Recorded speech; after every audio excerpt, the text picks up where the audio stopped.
Luto naman tayo ng Ilocano dish. Madali lang naman lutuin yan, para ka lang din naman gumawa ng torta.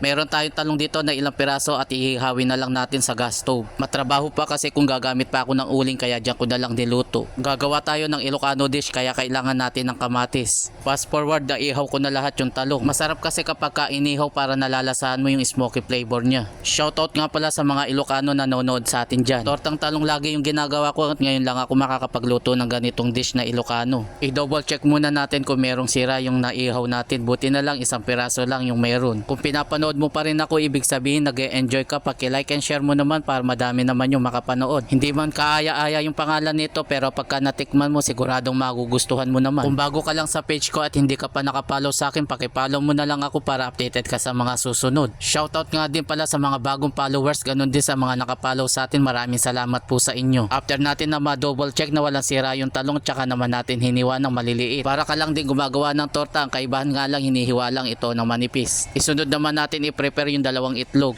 Nagbasag lang ako ng 2 piraso at saka ako naman ini-scramble. Habang nag-i-scramble tayo, nagpapainit naman ako ng kawali at nang mainit na, naglagay naman ako ng kaunting mantika. Unahin lang muna natin na igisa yung bawang. Hintayin lang natin na lumabas yung aroma ng bawang at kapag okay na, isunod naman natin yung sibuyas. Matagal ko nang alam yung ganitong dish ng mga Ilocano, kaya lang hindi ko pa nasusubukan. Tulad nga na sinabi ko, laging torta yung ginagawa ko. Ilagay na muna natin yung kamatis at igisa lang natin to ng maigi. Maganda kasi kapag lutong-luto yung tipong lasog-lasog na yung kamatis. At saka naman natin pigain kapag ka naluto na, para lalong lumabas yung lasa at katas. Kung nandito ka pa rin sa bahagi ng aking video, paki-comment mo naman kung tagasan ka para malaman ko kung saan lugar ako napapanood. Pwede na natin ilagay yung dinurog o yung hiniwa nating talong. Kung nakarating ka na dito sa bahagi ng aking video, paki-like and share para magka-idea yung iba kung ano yung pwede nilang lutuin. Pakagisa lang natin ng maigi yung tipong hindi na nagtutubig yung gulay. Nalagyan na nga rin pala natin yan ng powder na paminta at konting asin para magkaroon ng lasa, hindi ko lang na-video. Pag okay na, isunod naman natin yung in-scramble nating ebon. Hayaan lang muna natin to ng ilang minuto at maglagay ulit tayo ng kaunting asin. Kung meron naman kayong patis, pwede rin kayong gumamit. Naubusan lang kasi ako, kaya hindi patis yung inilagay ko. At saka naman natin haluin para mag-combine lahat. Kung naaamoy nyo lang yung niluluto natin, siguradong gugutumin kayo sa amoy. Halos wala rin naman pinagkaiba sa amoy ng torta. Ang pinagkaiba nga lang, ginigisa lang yung ganitong ulam. Tikman muna natin para malaman natin kung kulang pa sa alat. Sakto naman na yung lasa, kaya hindi ko na dinagdagan pa ng asin. After nga ng ilang minuto, heto na nga at luto na yung ating Ilocano dish. Hindi na natin babanggitin yung pinakapangalan, baka mapalo tayo. At syempre, isalin na muna natin sa ating lagayan at dito na tayo sa exciting part, yung tikman natin yung ating niluto.